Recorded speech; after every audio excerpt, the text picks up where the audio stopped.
Curiosa. Lenta. Exigent.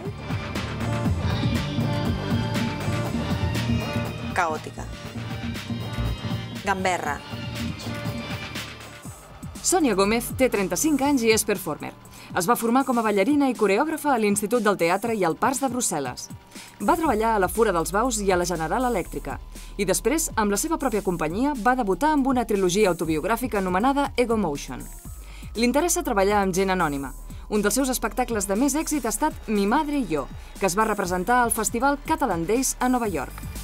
Ara està fent experiències amb un desconegut, una performance en què ofereix aventures creatives a homes entre 18 i 100 anys. Com és que amb 7 anys anaves de discoteques? Per la meva manera de ser, a mi m'acabaven portant de festa i anava a les discoteques i llavors, clar, hi havia un moment a la discoteca que la gent em feia 4 bromes, però, clar, ja es cansaven una mica perquè jo era una nena, no? Tenia 7, 8 anys. I llavors jo em posava a la pista i em posava a ballar, i a ballar, i a ballar. I era l'època de la música disco. Per què vas estudiar per ballarina però vas acabar sent performer?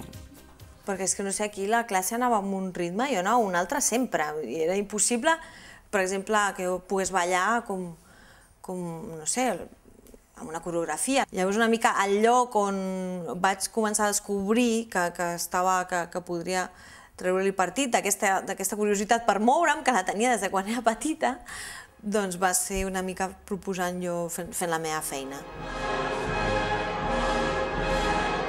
Per què tens una relació d'amor-odi amb el teu poble natal, la Sénia? Perquè no ets una persona anònima. I perquè el fet de venir d'aquesta família o d'aquesta altra, o de fet de ser d'aquesta manera o d'aquesta altra, et condiciona. Dius que allà et senties la rara. Sí, bueno, em sentia i t'ho deien, perquè clar, allà en aquests llocs, si no t'ho diuen a la cara, t'ho acabes sabent perquè algú diu que li han dit que hi ha una espècie d'ola de lectures a nivell rural que és allà, no? Com era la teva família? Som 3 germanes i la meva mare.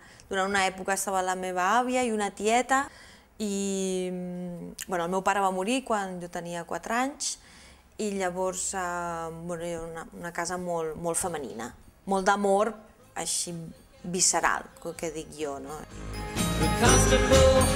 Vas convidar la teva mare a sortir a l'escenari.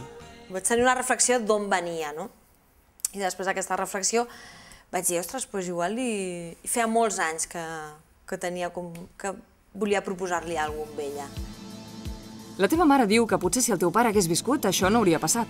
Això ens ho deia quan érem petites. Si estigués el vostre pare, això no faríeu això, no faríeu allò. És una cosa que jo he sentit així d'educació, no? Perquè, clar, la meva mare estava sola, tenia que lidiar amb moltes coses, no? Què et sorprèn del món en què vivim? Ostres, em sorprèn molt el capitalisme.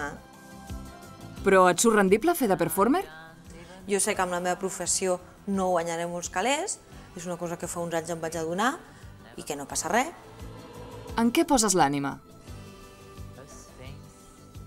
En la vida. Poso l'ànima en la vida, clar. Sí.